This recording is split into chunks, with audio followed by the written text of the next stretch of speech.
რუსეთს ასე ადვილად ვერ გამოდევნი სომხეთიდან, ვერც ეკონომიკურად, ვერც სამხედროდ და ვერც ფსიქოლოგიურად. პრორუსული განწყობა გაცილებით უფრო ძლიერია ისტორიულად სომხეთში, ვიდრე საქართველოში. ეს გიანოდია, პოლიტოლოგი, ილიას სახელმწიფო უნივერსიტეტის პროფესორი. და ამ ინტერვიუში ჩაულაპარაკობთ სომხეთში 7 ივნის გამართულ არჩევნებზე. სომხეთში ახლა ერთი პარტია თუ მეორეს ჩაანაცვლებს, ვის რაში აინტერესებს, მაგრამ თუ ევროპა-ამერიკის ბრძოლაზეა ლაპარაკი, ესე იგი უკვე ფართო ინტერესის საგანი ხდება. რუსეთმა წააგო არჩევნები სომხეთში, წააგო არჩევნები მოლდოვაში, წააგო არჩევნები უნგრეთში, თუმცა ყველა ამ ქვეყანაში აშკარაა, რომ მისი ინტერესი იყო გამოკვეთილი და არ მალავდა ამას. როგორ იქცა საპარლამენტო არჩევნები ფაქტობრივ რეფერენდუმად ქვეყნის გეოპოლიტიკური კურსის შესახებ და რა პერსპექტივა აქვს გრძელვადიანი მშვიდობის შესახებ შეთანხმებას სომხეთსა და აზერბაიჯანს შორის? ახლა რუსეთი მაინც გამწარებულია და მაინც ზუსტ ფაშინიანი, მაგრამ ის ყოველ შემთხვევაში თავის მხრივ ეცდება, რომ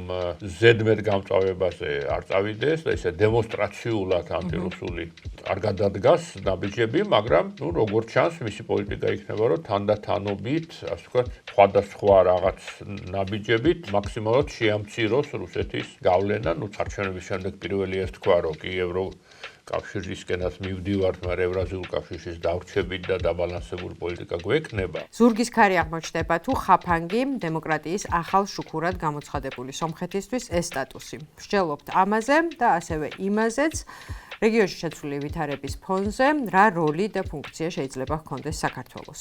საქართველოს პრობლემაა, რომ დაკარგულია. გეოპოლიტიკურად რაღაც სადღაც გაურკვეველ სრულიად სადღაც არის ბუჩქებში ჩაკარგული. უნდა რომ გამოვიდეს ამ რაღაც გაურკვევლობიდან, მაგრამ არ იცის როგორ. მაგრამ მოსვლას როგორი პერსპექტივით უყურებთ? ჯერჯერობით, არ ჩანს რომ ესმის სად არის. საქართველოს როლი რა უნდა იყოს? მე არ მეჩვენება, რომ ამ ხელისუფლებაში არსებობს ადამიანი, ვისაც თუნდაც ამაზე კომპეტენცია აქვს, რომ იფიქროს და ან ფიქრობს.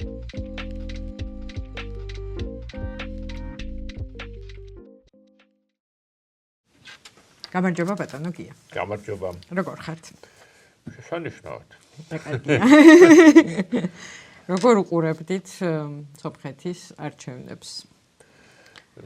ესე იგი, ბოლო არჩევნები რაც კი ტარდება, ასე ვთქვათ, აღმოსავლეთ ევროპაში ფართო გაგებით, ყველაფერს არ მარტო ჩვენ, არამედ ევროპელები, რუსები და თვითონ ამ ქვეყნების ელიტები უყურებენ როგორც არჩევნებს აი რუსეთსა და დასავლეთ შორის. ასე იყო მოლდოვაში, ასე იყო ჩვენთან 2024-ში, ასე იყო უნგრეთში, ასე იყო სომხეთში. პრაქტიკულად სხვა კუთხით ანალიზი არც მინახავს ამ არჩევნების. ხო, და რაღაც მე მგონი უპრეცედენტო ყურადღება იყო მთელი საერთაშორისო საზოგადოების სომხეთის არჩევნების მიმართ, არ ვიცი, ამერიკული მედიიდან დაწყებული, ქართული Facebook-ზე გავლენიანი ავტორებით დამთავრებული, ყველა ჩართული უყურებდა ამ ამბავს, ხო? კი, იმიტომ რომ ეს, ასე ვთქვათ, სექსი საკს, ასე ვთქვათ, რავი, კიტმაც თუ რაღაც ისეთი იმას მატებს რაღაც არომატს, რომ აი ეს არ არის უბრალოდ ის, რომ აი ეს სომხეთში ახლა ერთი პარტია თუ მეორეს ჩაანაცვლებს, ვის რაში აინტერესებს, მაგრამ თუ ევროპა-ამერიკის ბრძოლაზეა ლაპარაკი, ესე იგი უკვე ფართო ინტერესის საგანი ხდება. და თავისთავად ეს ყურადღების მობილიზაცია, რაც შეძლო სომხეთმა თავის თავზე, უფრო სომხეთის დამსახურებაა და ფაშინიანის თუ აი სწორედ რუსეთის დაღმასვლის ნახვის სურვილით არის გამოწვეული, რომ აი აქ რა მოხდება? ორივე ალბათ გასაგებია, რომ ფაშინიანისთვის მომგებიანი იყო ეს, აქ უნდა აღნიშნოთ, რომ მან ფაშინიანმა წარუდგინა ეს სომეხ ხალხს არა როგორც რეფერენდუმი ევროპასა და რუსეთს შორის, იმიტომ რომ ის ცდილობს იმის თქმას და არჩევნების შემდეგ პირველი ეს თქვა, რომ კი კავშირისკენაც მივდივართ, მაგრამ ევრაზიულ კავშირშიც დავრჩებით და დაბალანსებული პოლიტიკა გვექნება, არამედ როგორც მშვიდობის პარტია. ახლა ჩვენთვის ნაცნობია ეს რიტორიკა, იქა პირიქით არის, ასე ვთქვათ, ჩვენები არიან იქ მშვიდობის პარტია და ოღონდ იქ ეს გაცილებით უფრო საფუძვლიანია ამის თქმა, რომ ეს არის მშვიდობის პარტია, იმიტომ რომ ფაქტობრივად კი ისიც მართალია, რომ ის იყო არჩევანი რუსეთსა და ევროპას შორის, მაგრამ თვითონ სომხური ეროვნული ინტერესის თვალსაზრისით ეს იყო, არჩევანი ერთის მხრივ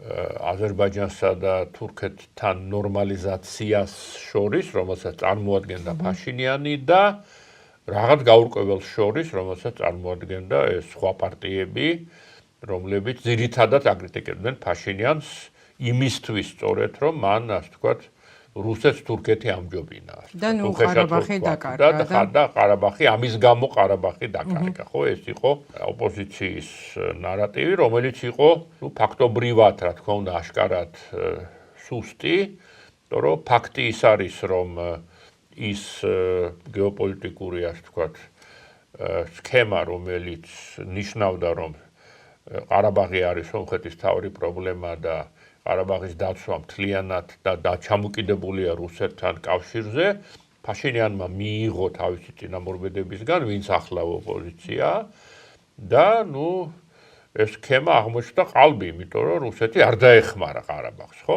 არც ერთ ჯერზე. ხო, მთელი ეს შემოbrunება ანტირუსული, რომელიც რეალურად მოხდა სომხეთში, არის 100%-ით ამის ბრალი, რომ ყოველდღე ჰქონდათ ეს რაღაც ყალბი ილუზიები, რომ რუსეთი სომხეთ ძმარი თუ და არის და დაიცავდა სომხეთს და მან ეს არ დაიცვა და თუ რუსეთი არ გიცავს, მაშინ რა უნდა გააკეთოს სხვა, თუ არა ნორმალიზაცია მოახდინო აზერბაიჯანთან და თურქეთთან. და მით უმეტეს, თუ ეს ნორმალიზაცია რაღაცნაირად ამერიკის ეგიდით ხდება ამ ტრამპის გზა და ასე შემდეგ, ხო? და ეს ტრამპის გზა აღმოჩნდა ფაშინიანის გზა, ხო? ფაშინიანს დაუჭირა მხარი ტრამპმა და რაღაც ეს გასაგები სტრატეგიაა და ალბათ ობიექტურად ერთადერთი სტრატეგიაა სომხეთისთვის, იმიტომ რომ სომხეთში, ასე ვთქვათ, აბა ომი გინდას ლოგიკა რომ მიუყენოთ, ეს ომი უნდა იყოს აზერბაიჯანთან და არა რუსეთთან და აზერბაიჯანთან ომი გუშინ წინ იყო და სრულიად რეალურია, რომ ხვალაც იყოს და ეს ომი წააგო სომხეთმა და ძალიან, ასე ვთქვათ, საღი აზრისგან შორს უნდა იყო, რომ არ გინდოდეს აზერბაიჯანთან და თურქეთთან შერიგება, ასე ვთქვათ. ხო, ამის ობიექტური რაღაც ალტერნატივა სერიოზული არ არსებობს საერთოდ. ჩვენ ვიცით გარე ადამიანების შეფასებები, ხო, ძირითადად ექსპერტების, პოლიტოლოგების, თვითონ სომეხის სპეციალისტების, მაგრამ მაინც უფრო სპეციალისტების, არ ვიცით პოლიტიკის მცოდნეების, არ ვიცით ხალხის ესეთი ვნებათაღელვარაზე იყო, გარდა იმისა, რაც უკვე შედეგებში აისახა და ჯერჯერობით წინასწარი შედეგები ვიცით, რომელთაც ფაშინიანმა გაიმარჯვა, საკონსტიტუციო უმრავლესობას სავარაუდოდ ვერ მიიღებს, მაგრამ ესეთი კარგი გამარჯვება აქ არა აქვს, რამდენიმე პროცენტიანი სხვაობა, ხო? მაგრამ არ ვიცი მაგისი თქმა თუ შეგვიძლია ამ შედეგებით რა გამოდის და ამ წინასაარჩევნო კამპანიით და რიტორიკით, რომ რიგითი მოქალაქეებისთვის მაინც უფრო საშინაო მშვიდობა უკეთ იყიდება, ვიდრე ეს ყბადაღებული რეფერენდუმი საგარეო პოლიტიკის შესახებ, ანუ ეს უფრო ეხება ადამიანების გრძნობებს. რეფერენდუმის კომპონენტი იმაშია, რომ რუსეთით გაწმილება არის ძალიან რეალური. და თუ რუსეთით გაწმილება არის რეალური, ახლა მართლა ისე დაყენება საკითხი, რომ რუსეთი კი არა თურქეთი, სომხების უმრავლესობისთვის მაინც მიუღებელია, იმიტომ რომ ძალიან ღრმად არის ჩაბეჭდილი სომხურ, ასე ვთქვათ, ცნობიერებაში, რომ თურქეთი ასოცირებულია გენოციდთან და თურქეთი მეგობარი ვერ იქნება. ამიტომ რუსეთით გაწმილება რა კი მნიშვნელოვანი ფაქტორი, რაღაცის უნდა ჩანაცვლებული იყო და ევროპა მნიშვნელოვანი იყო და მაკრონი, ახლა საფრანგეთი ტრადიციული მეგობარია სომხეთის, მაგრამ ტრამპის ფაქტორი ძალიან მნიშვნელოვანი აღმოჩნდა. ასე რომ ეს გეოპოლიტიკური კომპონენტი ამაზრით რიგითი ადამიანისთვისაც მნიშვნელოვანია, იმიტომ რომ ომი ძალიან ცოტა ხნის წინ იყო და ეს ყველა სომეხმა იცის. მაგრამ ამის გარდა რო ვთქვათ, ხო, სომხეთი არის პრინციპში პოსტკომუნისტური, ასე ვთქვათ, პოლიტიკური კულტურის ქვეყანა და იქ თავრობა, რომელიც უკვე 8 წელია ხელისუფლებაშია, პოპულარული ვერ იქნება და ფაშინიანი არ არის პოპულარული სომხეთში, ყველა გამოკითხვა აჩვენებს, რომ მაინც და მაინც დიდად, ძალიან შეიცვალა მისი პოპულარობა, დაიწია 2019 ხო, პირველად მიიღო 50%-ზე ნაკლები, თუ კი ეს შედეგები დარჩება, რაც ახლა ვიცით. ხო. და არა, ეს საარჩევნო შედეგია, მაგრამ გამოკითხვებში კიდევ უფრო დაბლა იყო და ძალიან კრიტიკულად არის ხალხი განწყობილი მთავრობის მიმართ. უბრალოდ, როგორც ხდება, ოპოზიცია მიუღებელია, ასე ვთქვათ, მით უმეტეს ოპოზიციასა და ხელისუფლებას შორის იყო მკაფიო განსხვავება და ოპოზიცია ერთი მხრიდან ნაწილი ოპოზიციისა ასოცირებულია ძველ რეჟიმთან, რომელიც ასევე ახსოვთ და არანაირად არ მოსწონთ და თავად ოპოზიციური პარტია კიდე პირდაპირ რუსულია, ასე ვთქვათ, სპეციალურად რუსეთიდან ჩამოსული კაცის მდიდარი კაცის, ხო, და რუსეთი თავის მხრივ რაღაც ეს ივანიშვილი რო გამოუვიდა, ასე ვთქვათ, ყველგან ცდილობს რაღაც ივანიშვილების მონაკვეთს. ხო, რომ უნდა იყოს ეროვნებით სომეხი, რუსეთთან დაკავშირებული და ბევრი ფული კონდეს და ეს არის გამარჯვების ფორმულა რუსეთის თვალსაზრისით და მაგრამ რუსეთზე გაღიზიანების ფონზე მაინც მაღალი მეოთხედი ხმებისა მიიღო დაახლოებით, მაგრამ ეს ალტერნატივა რომ არის, ეს ამან გააძლიერა ფაშინიანი, რომელიც ამის გარეშე მაინც პოპულარული არ არის. მაგრამ თავისთავად მე სომხურ საზოგადოებას ისე კარგად არ ვიცნობ, ის რომ ორი ვადით უკვე იყო ხელისუფლებაში და ახლა მესამე ვადა იწყება, საპარლამენტო არჩევნები იყო და მისმა პარტიამ მოიპოვა მოკლედ გამარჯვება და მხოლოდ პრორუსი ან რუსეთთან ასოცირებული ოპოზიცია ჭაჭანებს ამ ქვეყანაში, ესეთი ანგარიშგასაწევი, რომელსაც ხალხი ხმას აძლევს, შიდა დემოკრატიაზე მე მგონი მაინც კარგად არ მეტყველებს. ხო, რატო ვერ ჩდებიან? როგორც თქვი, პოსტკომუნისტური პოლიტიკური კულტურა არის თავარი ჩვენთვისაც და სომხეთისთვისაც და ასე შემდეგ. და კი არის სომხეთი დემოკრატიის შუქურა დღეს, როგორც ჩვენ ვიყავით, ანუ გადაიბარა ჩვენი ფუნქცია, გეოპოლიტიკურადაც და ამ დემოკრატიის შუქურის თვალსაზრისითაც, მაგრამ როგორც ჩვენი შუქურა არ იყოს სრულყოფილი, ისე იმათ შუქურაც არ არის სრულყოფილი და ამ არასრულყოფილებას, რომელსაც პოლიტოლოგები ვეძახით ჰიბრიდულ რეჟიმს და რაღაც ასეთებს, განაპირობებს ის, რომ ხელისუფლება არის, კონცენტრირებული ერთ პარტიაში და ერთი ლიდერის გარშემო. და რაც შეიძლება დიდხანს და ცხადია, რომ ასეთი ხელისუფლების წაქცევა ასე ვთქვათ, რთულია. წინა ხელისუფლება ის არ იყო მაინც ერთ ადამიანზე გამოკიდებული, მაგრამ ერთ პოლიტიკურ, ასე ვთქვათ, ყარაბაღში გამარჯვებულთა ელიტა ხელისუფლებაში იყო, სადაც 28 წელი თუ 30 წელი. დამოუკიდებლობიდან ფაშინიანამდე სულ. ფაშინიანი სულ იყო და იმისი წაქცევა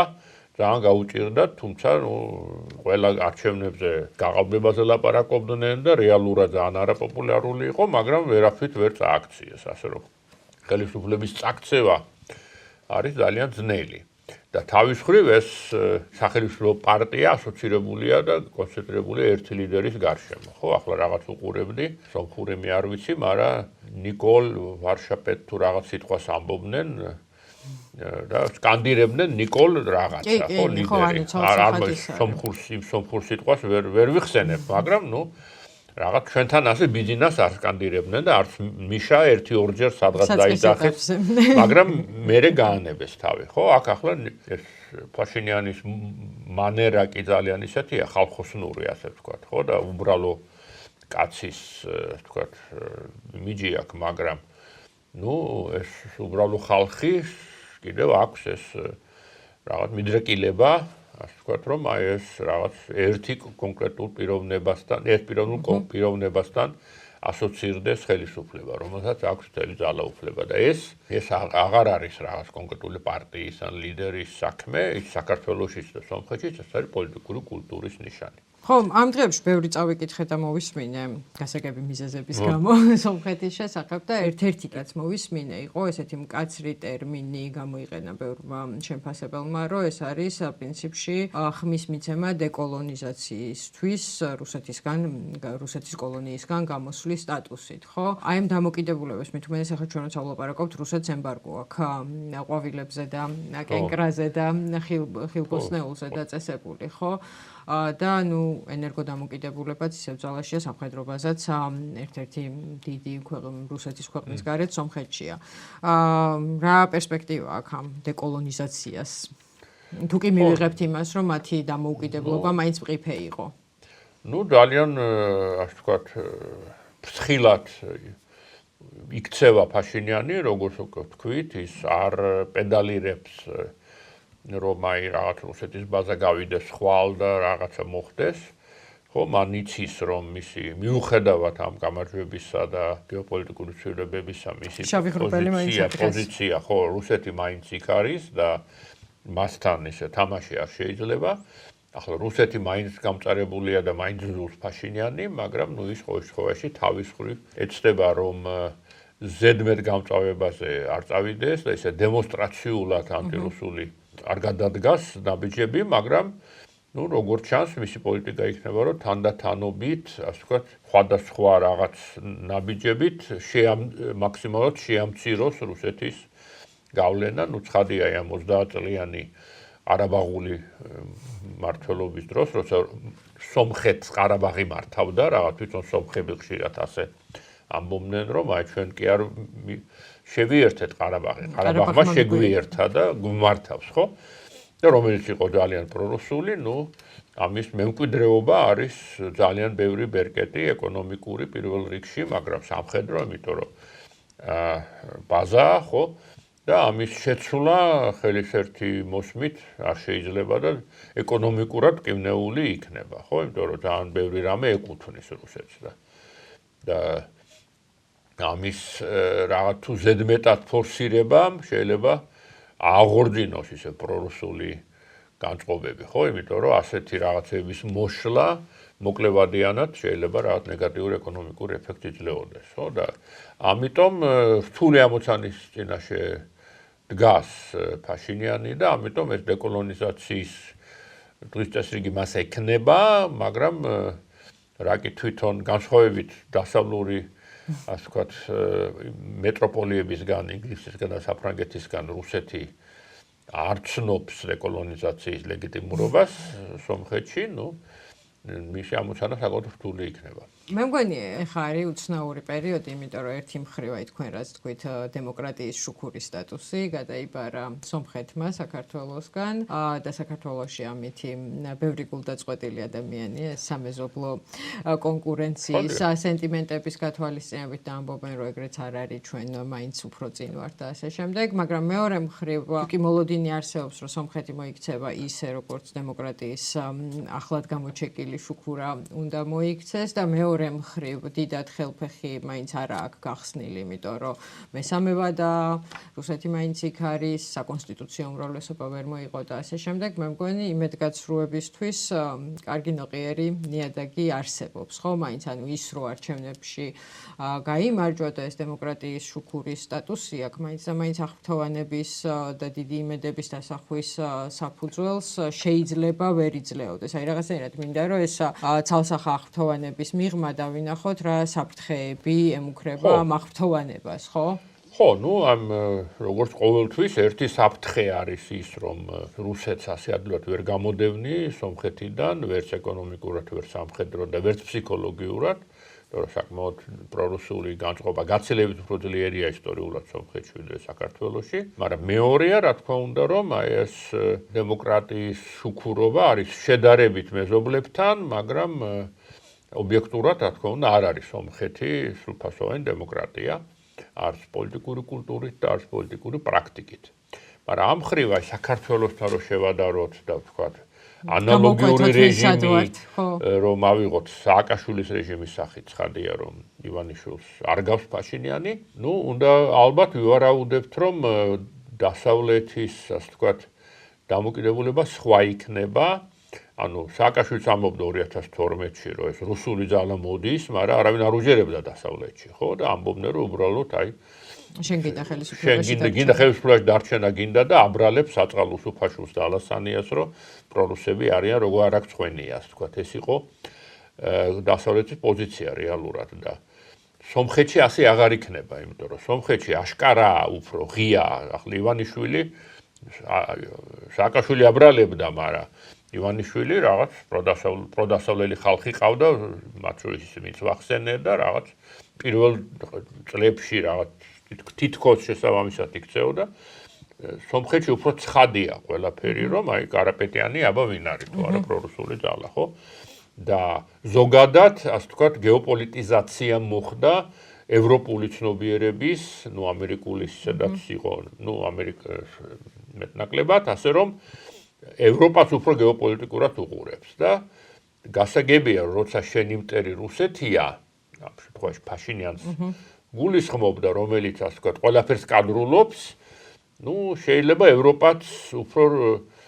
ევროპამაც მეტი აპატიოს ფაშინიანს, ვიდრე სააკაშვილს პატიობდა.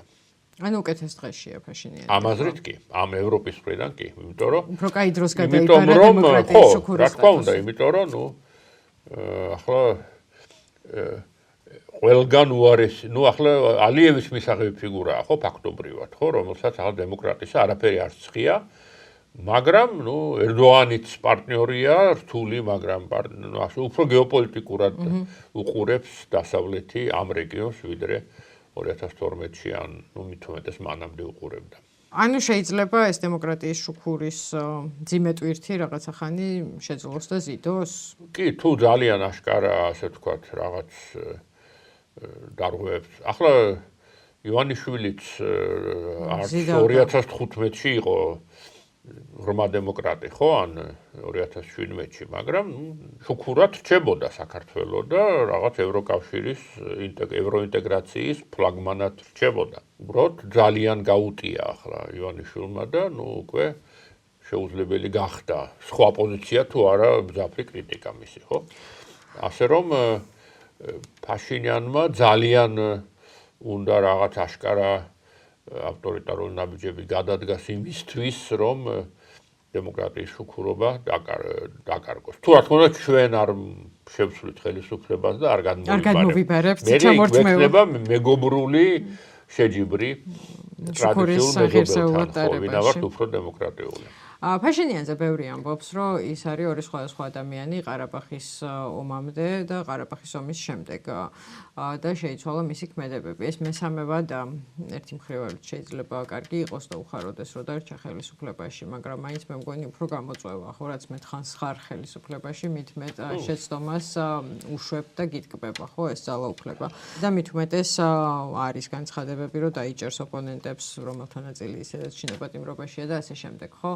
კიდე ერთი ტრანსფორმაცია მოსალოდნელია მისი ამ მესამე ვადაში, თუ დარჩება იმად, რაც ყარაბაღის ომის შემდეგ გამოიძერწა. ხო, ძნელი სათქმელია, რა თქმა უნდა, როცა ხელისუფლებაში ხარ, ერთის მხრივ დიდი ხანი, როგორც თქვენ თქვით, მაგრამ განსაკუთრებით როცა შენი მეტოქეები არიან, ასე ვთქვათ, საფუძველი გაქვს იმის თქმისა, რომ ისინი არიან რაღაც ამ რეგიონის ყველაზე ავტორიტარული ქვეყნის რაღაც აგენტები თუ წარმომადგენლები თუ რაღაცა, უფრო მეტის უფლება შეგიძლია მისცეთ თავს, ვიდრე სხვა შემთხვევაში. ხო, ახლა ისევ სააკაშვილს რო შევადაროთ, ახლა ივანიშვილი შინაპატიმრობაში რო ყოფილიყო 2012 წელს, ახლა ვინაპატიებდა მაგას მიშას, ხო? ახლა შეუძლებლად უყურებენ, ხო, ამას და რაღაც, რა ვიცი, რამდენი ხალხი დაიჭირეს ამ ხმების მოსყიდვაზე და ასე შემდეგ, ხო? და მანამდე ეკლესიაში მთელი სკანდალი ეს უკვე შიდა ეს უკვე ჩვენთვის არის შოკის მონგრელი, რომ პატრიარქს დაუპირისპირდა და მე არჩევნები მოიგო. ახლა ჩვენთან შეიძლება პატრიარქს დაუპირისპირდე და არჩევნები მოიგო. თუნდაც ახლა შიოს, ახლა ილიას ხადე ვერ დაუპირისპირდებოდი. ეს ჩვენ ვერ წარმოგვიდგენია. ეკლესიას მაინც სხვა ადგილი აქვს, როგორც ჩანს.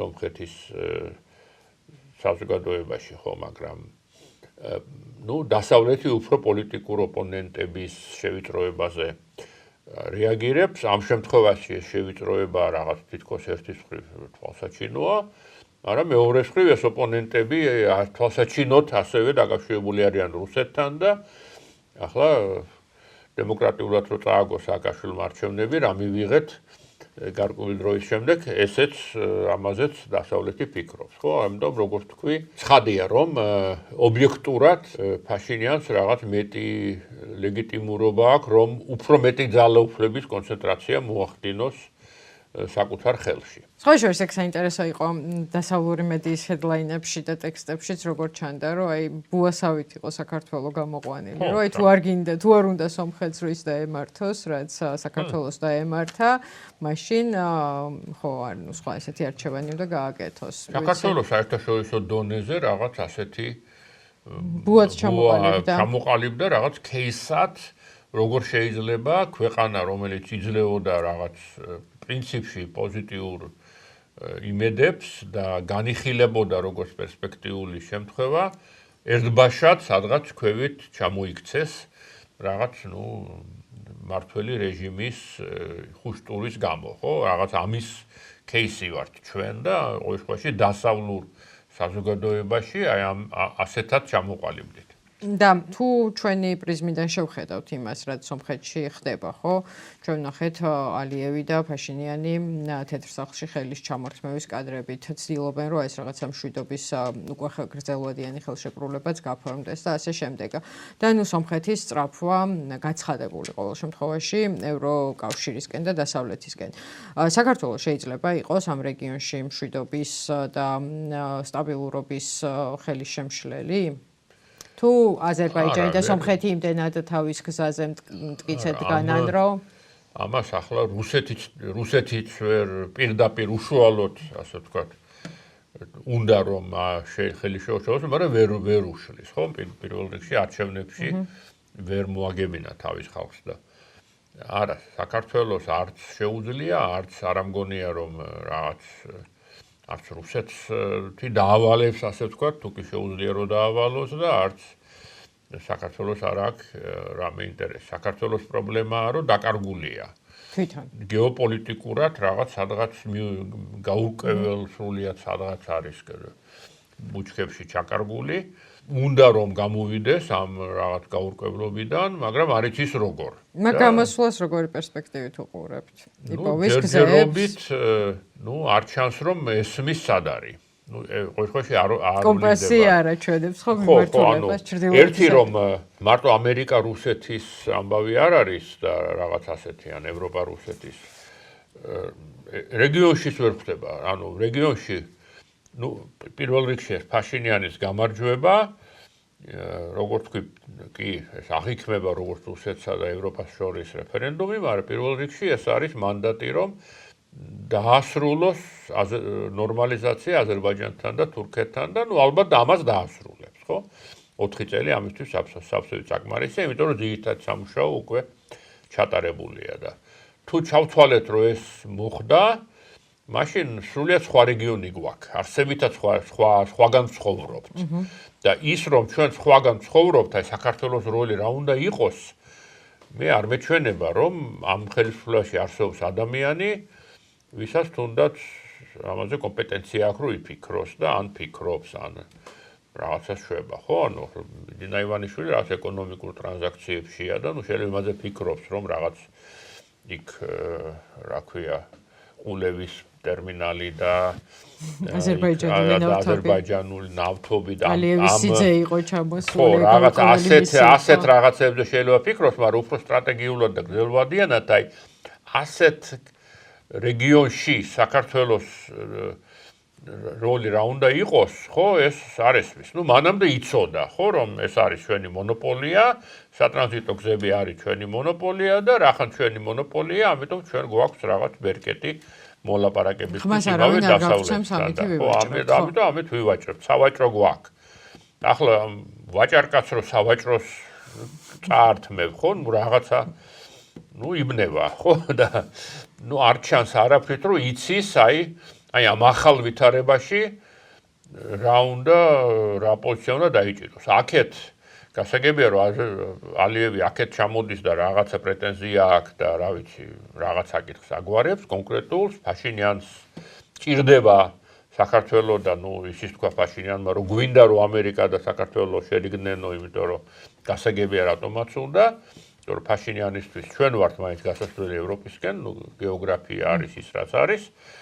ხო, ანუ იმათ იციან რა უნდა საქართველოსგან. ჩვენ არ ვიცით რა გვინდა ან სომხეთისგან, ან აზერბაიჯანისგან ამ ვითარებაში. შეიძლება ვინერვიულოთ რომ დავკარგეთ ეს მონოპოლია, მაგრამ მორჩა დავკარგეთ.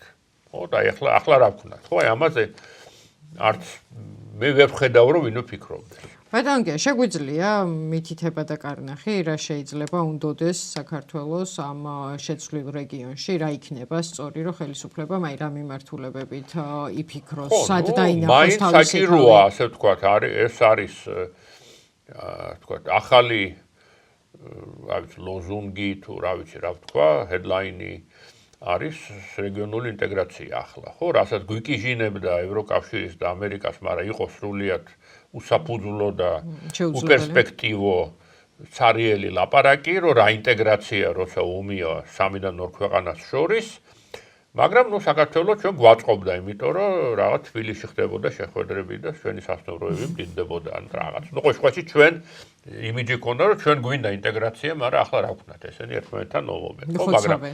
ხო, მაგრამ ახლა ეს რეალობად იქცევა.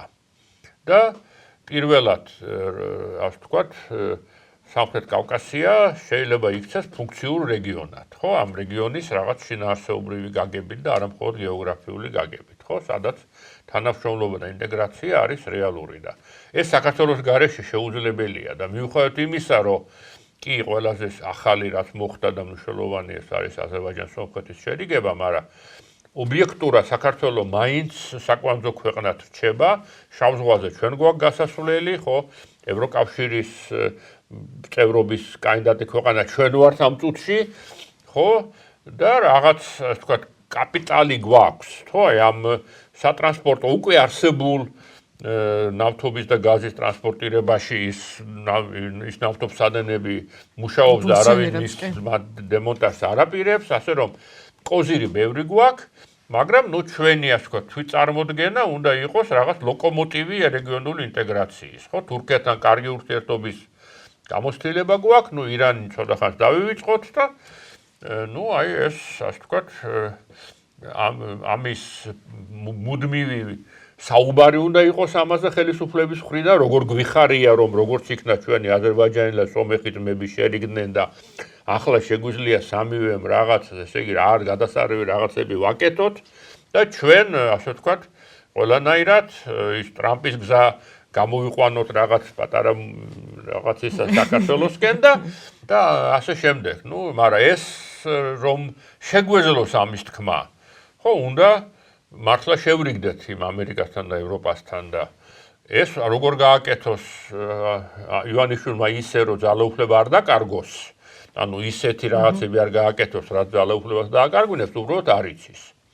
და ამიტომ წუწუნებს კობახიძე რომ ახლა ალიევიც ხო ავტორიტარია და იმას რატო ელაპარაკებიან და ჩვენ რატო გვიყენებენ პირობებს და რატომ და იმიტომ რომ ასეთი საზოგადოება გაქვს, ასეთი იმიჯი გაქვს და შენგან სხვა მოთხოვნები აქვს ჩვენს მიმართ. ასეა ცხოვრება, ასე ვთქვათ და უსამართლოდ იწევა. უსამართლოა შეიძლება, ივანიშვილის თვალსაზრისით. ამ შემთხვევაში ძალიან ლოგიკურია იმას რატო არ უყენებენ. თვალსაზრისით ეს ძალიან დიდი უსამართლობაა. იმისთვის თუ შეიძლება დიქტატორობა, ჩემთვის რატო არ შეიძლება და აი არ შეიძლება. ესე ნეტა რაიმე სერიაში თუ იქნება წუხილი იმაზე, იმას თუ აქ ნავთობი მე რატო არ მაქვს.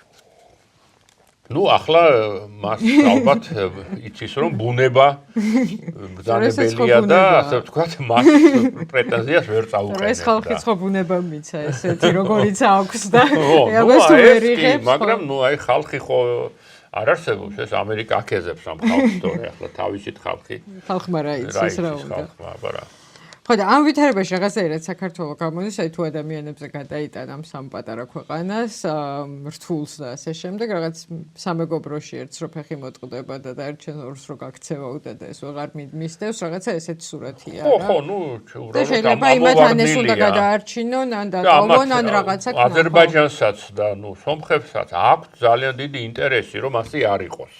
ფეხი შეუხვიან და ხო, რომ რაღაცას დაემსგავსოს ეს ქვეყანა რაღაცას, ხო და ჩვენ ვერ, ანუ ჩვენი მთავრობა ვერ და იდეალურ სურათში საქართველოს აი თუნდაც ამ სამშვიდობო პროცესში შეეძლო მეტი კონტრიბუცია გაეკეთებინა და უფრო საინტერესო როლი ქონოდა ვიდრე უშუალოდ პირდაპირ არ ამგონია, იმიტომ რომ სამშვიდობო პროცესი განაპირობა აზერბაიჯანის გამარჯვება იმათ პრინციპში ხო ისედაც მოგვარეს ურთიერთობა ერთის ხრივ და მეორეს ხრივ და იმან რომ სომხეთმა მიიღო ეს შედეგი როგორც გარდოვალობა, სამწუხარო, მაგრამ გარდოვალობა, ნუ ახლა ტრამპს ვერ შევეჯიბრებით ახლა იმ რაღაც გზებზე და ინფრასტრუქტურებზე, ჩვენი პოლიტიკური წონა ის არ არის, ჩვენ უბრალოდ აი როგორც თქვი, უნდა აქტიურად გამოგვეხატა სიხარული ამის გამო. რაც არ უნდა გულის სიღრმეში ნერვიულობდეს ბიძინა, რომ რაღაც სატრანსპორტო რაღაც ტარიფები აღარ დაგჭირდება. ანუ სრულიად მარტივი ფუნქცია ქონდა, მხოლოდ სიხარული გვევალება არა, ნუ სიხარული და არა, მარტო სიხარული არა, აქტიური კომუნიკაცია ორივე მხარესთან, თავი რაღაცა დიდი მშვიდობის მიღწევის სფეროში, რა თქმა უნდა, ჩვენ როლს ვერ ვითამაშებდით, მაგრამ რაღაც ხო ცადეთ კიდეც რაღაც ორ ომს შორის თუ როდესაც იყო ღარიბაშვილი რაღაც ჰუმანიტარული რაღაც ამეებზე სულ ეპიზოდური იმისი ამაზე თუნდაც ეპიზოდური ყოფილიყო, მაგრამ ეს ეპიზოდური ხშირად უნდა ყოფილიყო, ხშირად ჩვენი თავი შეგვეთავაზებინა, ხო, თუნდაც სალაპარაკოთ ადგილად და აქტიურად წარმოგვედგინა რომ თავი როგორც აი დაინტერესებული მხარე, პოზიტიურად დაინტერესებული მხარე და მართლა მშვიდობის გულშემატკივარი და მართლა რეალური მშვიდობის გულშემატკივარი, ანუ ეს მარტო ნუ თვით წარდგენა და იმიჯი მნიშვნელოვანია პოლიტიკაში, ცხადია, მაგრამ ნუ ეს რაღაცნაირად აჩვენებდა რა შეიძლება იყოს საქართველოს როლი ამ ახალ სამხრეთ კავკასიაში. და ბატონო გია, როგორი პერსპექტივით უყურებთ საკონსტიტუციო უმრავლესობის არქონის შემთხვევაში, მე მგონი აღარ შეიცვლება ეს სურათი დიდად 6 ხმა აკლია ამ ვითარებით უმრავლესობამდე. აი ამ ყველაზე საინტერესო დაპირებას გრძელვადიანი მშვიდობის ხელშეკრულების შესახებ, რომელსაც რეფერენდუმი და ასე შემდეგ ჭირდება, ხო? წინააღმდეგობა ექნება, რა თქმა უნდა, საქართველოში ვფიქრობენ, რომ არჩევნების შემდეგ რაღაც დეპუტატები გადაინაცვლებენ გამარჯვებულის მხარეს, როგორც ივანიშვილის მოვისყიდით და ასე შემდეგ. მხარეს გადაინაცვლეს 2012-ის შემდეგ, თან ახლა 3 ოპოზიციური პარტია, ასე რომ არ არის აუცილებელი რაღაც მოსყიდვა პირდაპირ გაგებით, არამედ რაღაც გარიგება შეთავაზებით რაღაცნაირად, ასე ვთქვათ, საჭირო ხმების რამდენიმე ხმის თუ რამდენი იქნება დეფიციტი იმის მოგროვება, რაღაც იმ საკონსტიტუციო ცვლილების მისაღწევად, რაც საბოლოო სამშვიდობის დამყარებას უშლის ხელს, აი ამ მშვიდობის, ასე ვთქვათ, ხათრით შეიძლება უფრო ადვილი იყოს იმ სამი პარტიიდან ორი კაცის გამოყვანა. ხო, იმ ადამიანებისთვის, ვინც ამას ხმას მისცემს და არ იქნება ფაშინიანის პარტიიდან, ანუ ეს შესაძლებელია, თუ ფაშინიანი ამას აქტიურად შეეცდება, მაგრამ ვერ გამოუვა, რაღაც შეიძლება რაღაც აზერბაიჯანმა პრაგმატული პოზიცია დაიჭიროს დასავლეთის ზეწოლით, რაღაც უფრო დიდი გარიგების ფარგლებში და რაღაც ესეთი სერიოზული საბოლოო არაფერი არ არის ამ ქვეყნად, მაგრამ ესეთი მყარი სამშვიდობო ხელშეკრულება დაიდოს. ანუ ეხა ფაშინიანისთვის ვითარების გართულებას უფრო ნაკლებად ველით, ვიდრე ზურგის ქარს იგივე ევროპისა და ამერიკისგან, ხო, ესე გამოდის. არა, ჯერჯერობით არ ჩანს, რომ რაიმე ინტერესი ქონდეს ან ერთს ან მეორეს, რომ რამე გაურთულონ, ახლა ტრამპს უნდა წარმატების ჩვენება. რაც შეიძლება მეტად გილას და რაც შეიძლება სწრაფად. ახლა ირანში ვერ აჩვენებს წარმატებას.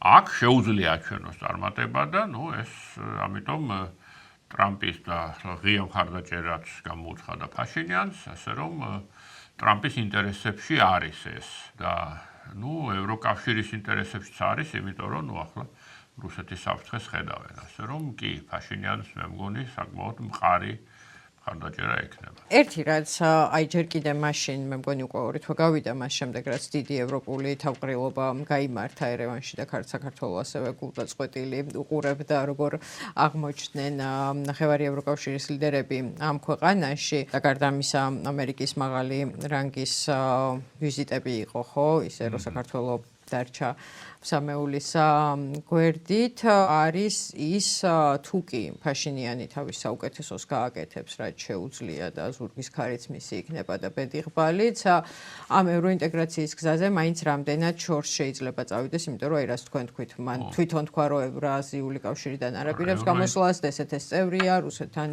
მჭიდრო კავშირები აქვს და ასე შემდეგ. ანუ აი ეს თოკი, რომლითაც მიბმულია, რამდენად შორს გაუშვებს ევროკავშირისკენ, შეიძლება ვიფიქროთ, რომ აი კანდიდატის სტატუსი შეიძლება მიიღოს, თუ ესეც კი რთული პერსპექტივაა. არ გამორიცხავ, მაგრამ ეს არის მაქსიმუმი ალბათ, რომ მას შემდეგ რაც საქართველოს აქვს კანდიდატის სტატუსი, სრულიად უქმად მიგრებულია ხოლმე. არა და თან ეს კანდიდატის სტატუსი აქვს არ ნიშნავს დღეს ჩვენთვის, ხო ეს არის უბრალოდ სადღაც დევს ყუთში რაღაცა და დამოუკიდებელი ნივთი. Ну, რატომაც არ უნდა მისცე სომხეთს, ხო? ასე ვთქვათ, კანდიდატის სტატუსის ღირებულება, ინფლაცია მოხდა გარკვეულად ამით, ხო? და ეს კი, მაგრამ რაც შეეხება სხვა რაღაცეებს, ხო, ну, ახლა ფაშინიანი კი ამბობს, რომ ევრაზიულ კავშირშიც ვიქნები და იქაც წავალო, მაგრამ ну ესე არ გამოდის ეგრე, ხო? ახლა მარტო პესკოვი ამაში მართალია, როცა ამბობს, რომ ეგრე არ გამოვაო. ევროკავშირი შეიძლება ამ წუთში საჯაროდ არ ეუბნება, რომ ეგრე არ გამოვა, მაგრამ ცხადია, რომ ეთქვის, რომ ეგრე არ გამოვა, ხო? ახლა რანაირად? ანუ მაშინ მოუწევს ეს თოკი გაჭრას, ხო, საბოლოოდ, რომლითაც რუსეთია მიგმული, რომ შორს წავიდეს. ხო, არა. ზოგადად პრინციპში თუ სერიოზულად დადგება ევროინტეგრაციის ანუ ევროინტეგრაცია გახდება რეალისტური პერსპექტივა კი, მაგრამ მე მეეჭვება, რომ მოახლოეს 4 წელიწადში ეს მოხდეს. ფაქტიურად თუ საქართველოშიაფერი შეიცვალა, ეს ფაშინიანმა ძალიან კარგად იცის, ეს იქნება მხოლოდ რიტორიკა.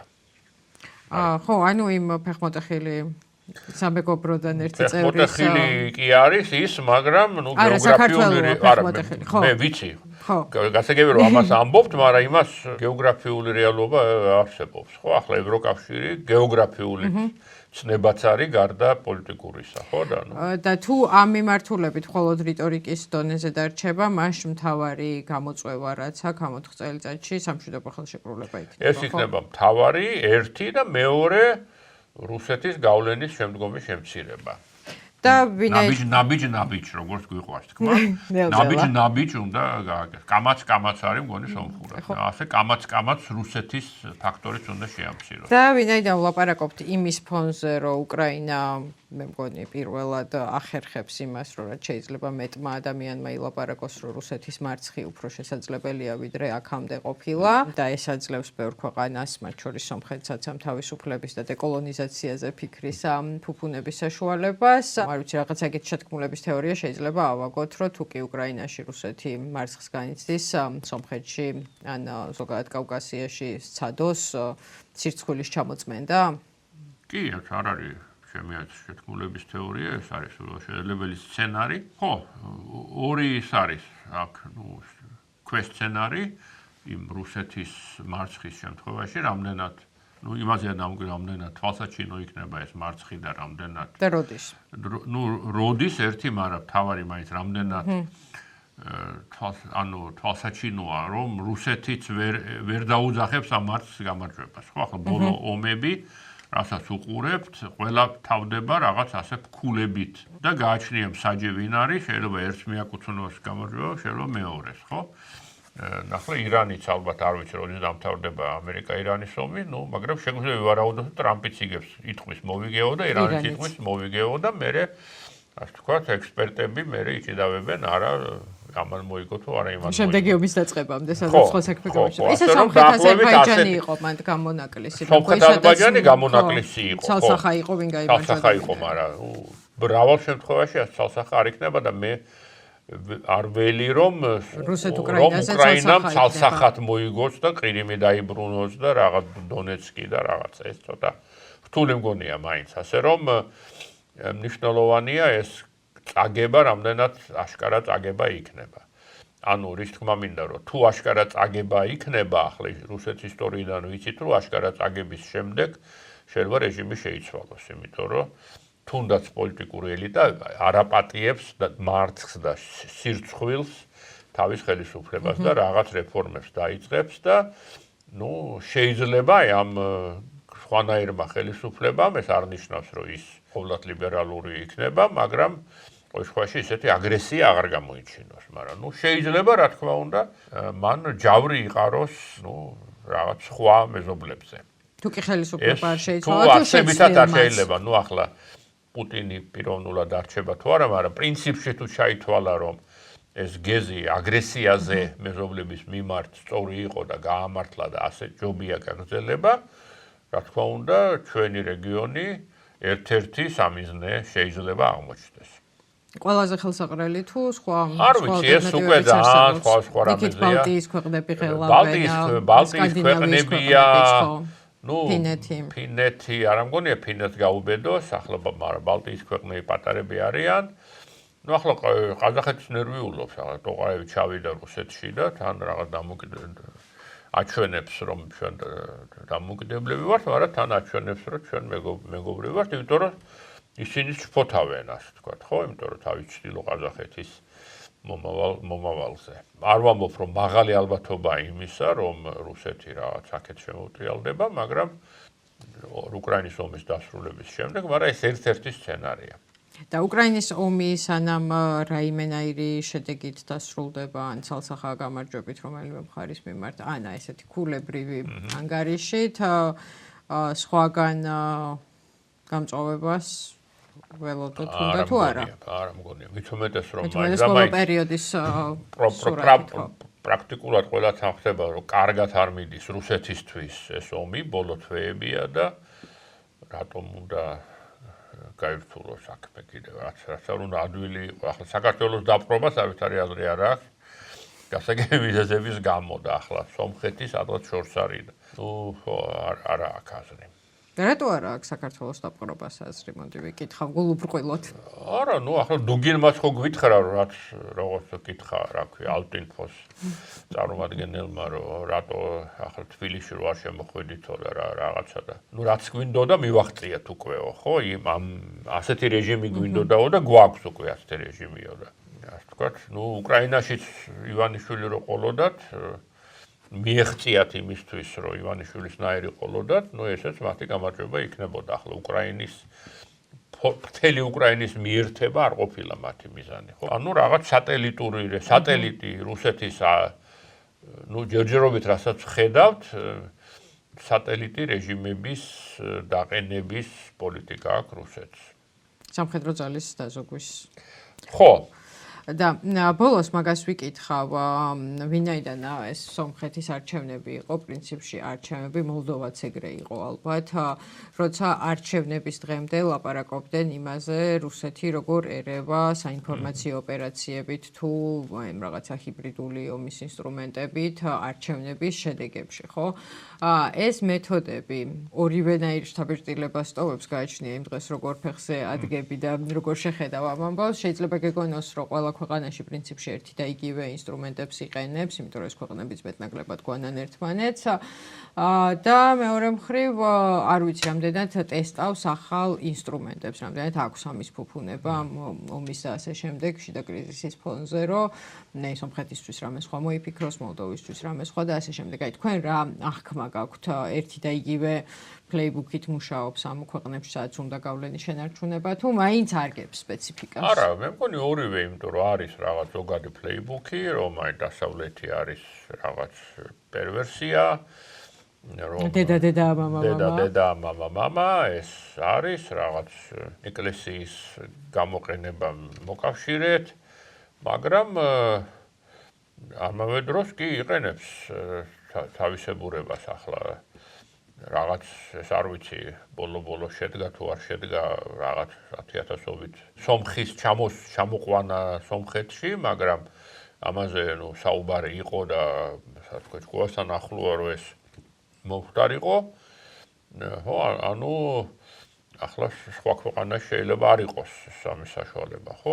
სადაც რა შეუძლია ახლა მაინც და მაინც ვერ ვიტყვით, რომ ძალიან კომპეტენტურია რუსეთი ადგილობრივი სიტუაციის შეფასებაში, მაგრამ ყოველ შემთხვევაში ცდილობს, რომ მოარგოს თავისი პოლიტიკა კონკრეტულ გამოცდილებას. ხო, იმიტომ რომ ეგ მე მგონი მნიშვნელოვანია შევაფასოთ, რამდენად მობილურად და სხარტად ეწევა დროს და გამოწვევებს, იმიტომ რომ ერთი მხრივ ეგ საფრთხე არ უნდა და გვავიწყდეს რო არსებობს, მაგრამ მეორე მხრივ მე მგონი ეს გადამეტებული წარმოდგენაც მათ ყოვლის შემძლეობაზე კარგ საქმეს არ უკეთებს. ფაქტია, რომ რუსეთმა წააგო არჩევნები სომხეთში, წააგო არჩევნები მოლდოვაში, წააგო არჩევნები უნგრეთში, თუმცა ყველა ამ ქვეყანაში აშკარაა, რომ მისი ინტერესი იყო გამოკვეთილი და არ მალავდა ამას, ხო? ასე რომ რუსეთის ფაქტორი რეალურია, მაგრამ თუ შიდა სიტუაცია არ უწყობს ხელს, მაშინ ეს ფაქტორი გადამწყვეტი არ არის. და სულ ბოლოს ვიკითხა, ვინაიდან საქართველოში არჩევნები ფაქტობრივად, არ ვიცი, გაუქმებულად მე მგონი შეგვიძლია გამოვაცხადოთ ბოლო გამოცდილების ფონზე, დროებით ყოველ შემთხვევაში. რუსეთიდან გათავისუფლების ერთიარო იმას ვერ ვხედავთ ამერიკასთან როგორ აღადგეს ეს ხელისუფლება, ხო?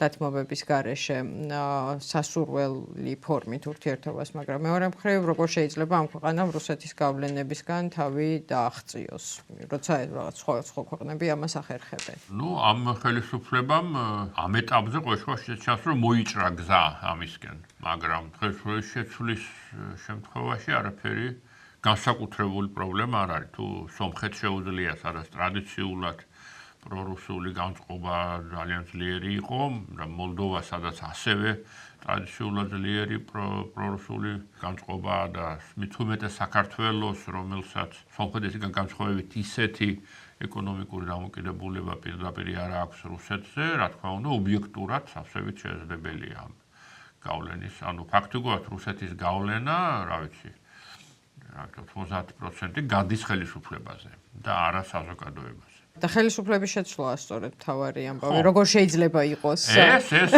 ამაზე მე მგონი ამის სცენარები გაქვთ ესე თავში? რეალისტური, არარეალისტური, ყველაზეუტოპიური. ისე ვიცი რომ მოულოდნელი რაღაცები ხდება ისტორიაში და ეს არის ნოდესაც არა, ეს არ არის მარტო მართლა რაღაცა სასწაულის იმედი, მხოლოდ ეს მე მგონი საკმაოდ ცხადია, რომ ხელისუფლება არის ჩიხში გეოპოლიტიკურად, დაკარგულია, რაზეც ბევრი ვილაპარაკეთ, რომ მას აქვს შიდა პრობლემები და რაღაც გუნდში პრობლემები და რომ მისი ეს მიმართულება აშკარად არის აცდენილი საზოგადოების უმრავლესობის მიმართულებას, რის გამოც ის ხმამაღლა ვერც ამბობს, რას აკეთებს, რასაც ფიქრობს. ხო, ასეთ ვითარებაში, ის სტრუქტურულად სუსტია და ამიტომ როდის წამოკრავს ფეხს რაღაცას და წაიქცევა, ეს არ ვიცით, მაგრამ ამის ალბათობა ყოველთვის არსებობს. მაგრამ ჩიხში როდითხანს იყოს გასუსული? შეიძლება, არა, მე არ მომბობ, რომ ჩიხში ყოფიდან ხო თავისთავად ასასრულს შეიძლება დიდ, რა თქმა უნდა, ამიტომ მე პროგნოზი არ ვაკეთებ, რომ აი ცოტაცა და შემოდგომაზე ყველაფერი დამთავრდება. ან ბარემ ზაფხულში. ან ბარემ ზაფხულშივე, მაგრამ მე ვამბობ, რომ მისი პოზიცია მოწყვლადია. ხო, ამის თქმა მინდა და ეს მოწყვლადობა შეიძლება დიდხანს გაგრძელდეს. ან არ გაგრძელდეს. მაგრამ ამ მოწყვლადობიდან აი სართულებს პროგნოზს. აი ჩრდილში ყოფნისას და ჩიხში ყოფნისას რო გაძლიერდეს და მოწყვლადობიდან ისევ სასურველ ფორმაში შევიდეს, ამის პოტენციალი არსებობს. ამის პოტენციალს ვერ ვხედავ. ხო, შეიძლება ასე იყოს კიდევ გარკვეული დროის განმავლობაში, ეს შესაძლებელია, მაგრამ როგორ უნდა გაძლიერდეს, არ ვიცი.